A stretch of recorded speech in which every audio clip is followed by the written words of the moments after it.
नमस्कार दोस्तों, स्वागत है आपका हमारे चैनल के कैरियर न्यूज एंड अपडेट्स की इस खास प्रस्तुति में।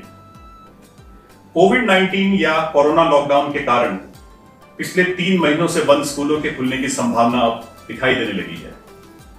यह खबर पेरेंट्स को तो राहत देने वाली है ही, लेकिन बच्चों के लिए एक बड़ी खुशी की बात हो सकती है, खासकर तब जब वे अपनी ऑनलाइन क्लासेस करते करते बोर हो गए हैं और अपने फ्रेंड सर्कल के बीच में पहुंचने को बेताब भी हूं।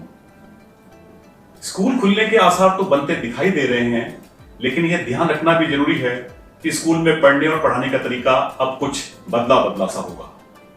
इस संबंध में सरकार द्वारा विशेष गाइडलाइंस तैयार की जा रही हैं, जिनको सब स्कूलों द्वारा फॉलो किया जाना है। क्या होगा यह बदला हुआ सिस्टम, चलिए यही सब जानते हैं। नमस्कार दोस्तों, मैं हूं डॉक्टर विवेक जैन, आपका कैरियर काउंसलर, कोच और मोटिवेटर, और मैं अब आपको बताऊंगा कि स्कूल सिस्टम्स के किन बदलावों और परिवर्तनों के साथ काम करेंगे। आप इन सभी बातों को बहुत ध्यान से देखें, सुनें और समझें, जिससे आप भी और आपके बच्चे भी इनके लिए पर्याप्त रूप से तैयार रहें। कोविड-19 के मद्देनजर भारत में प्रचलित 220 दिन के स्कूली कार्य दिवस व 1320 घंटे की स्कूली पढ़ाई के मॉडल को बदले जाने की संभावना है। नए प्रारूप में 100 दिनों के स्कूल डेज व 600 घंटे की स्कूल पढ़ाई पर बल दिया जा सकता है, जबकि बाकी 100 दिन के स्कूल डेज व 600 घंटे की स्कूली पढ़ाई बच्चों को उनके घर से कराने की सरकार की योजना है। शेष बचे 120 घंटों 20 दिनों या 2 दिन प्रति माह के इस समय का इस्तेमाल डॉक्टर्स व काउंसलर्स द्वारा बच्चों के मानसिक व भावनात्मक स्वास्थ्य की देखरेख के लिए किया जाना प्रस्तावित है।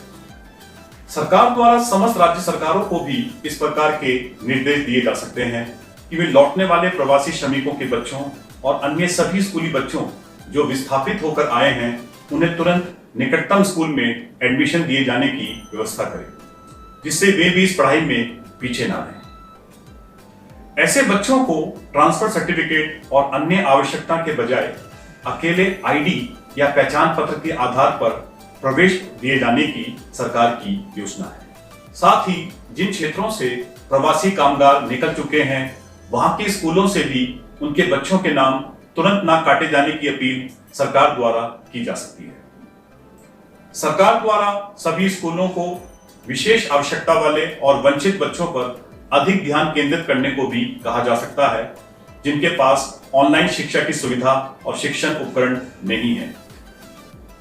मानव संसाधन विकास मंत्रालय स्कूलों को फिर से खोलने पर अपने कोविड-19 विशेष दिशा निर्देशों को अंतिम रूप दिए जाने पर काम कर रहा है, जिससे लर्निंग विद सोशल और फिजिकल डिस्टेंस पर विशेष फोकस रहेगा।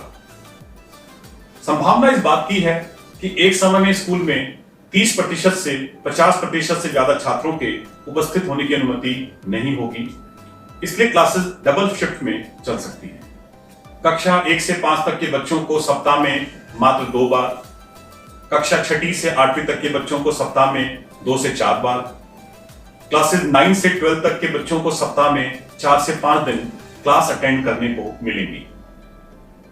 पौने घंटे के पीरियड को आधे घंटे का किया जा सकता है। अटेंडेंस सिस्टम और बीमार होने की दशा में अवकाश या सिक लीव्स के प्रारूपों में लचीलापन होगा। यहां तक कि इच्छुक छात्रों को अपने माता पिता की सहमति से उचित शिक्षण प्रोटोकॉल के साथ घर में अध्ययन करने की अनुमति देने का भी प्रस्ताव है। पेन पेपर आधारित आकलन या असेसमेंट को रोकने और बदले में गैर तनावपूर्ण मूल्यांकन यानी नॉन स्ट्रेसफुल असेसमेंट फॉर्मेट प्रारूपों को अपनाए जाने की भी संभावना है।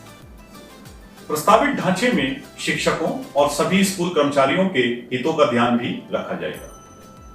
इसके अलावा स्कूलों को सलाह दी जाएगी कि वे शारीरिक व्यायाम के साथ नई स्कूलिंग के प्रारूप में छात्रों को आराम करने में मदद करने के लिए फिजिकल डिस्टेंसिंग के साथ यौगिक अभ्यास कराने पर भी जोर देंगे। स्कूली बच्चों के लिए मिड डे मील को बनाने व उन्हें परोसने को लेकर विशेष दिशा निर्देश भी जारी किए जाएंगे। तो बच्चों, अब कस लो कमर और हो जाओ तैयार, क्योंकि आपके स्कूल जाने के बन रहे हैं आसार। मैं यह उम्मीद करता हूं कि यह जानकारी आपके लिए अत्यंत उपयोगी होगी। कैरियर न्यूज एंड अपडेट्स की ओर से ऐसी ही उपयोगी जानकारी आपके लिए समय समय पर दी जाती रहेगी। अच्छा होगा कि इस प्रकार की इंफॉर्मेशन पाने के लिए आप हमारे चैनल को सब्सक्राइब कर बेल का बटन दबा दें। आपको नोटिफिकेशन मिलती रहेगी। अपना ध्यान रखें और खुश रहें। थैंक यू, धन्यवाद, गुड बाय।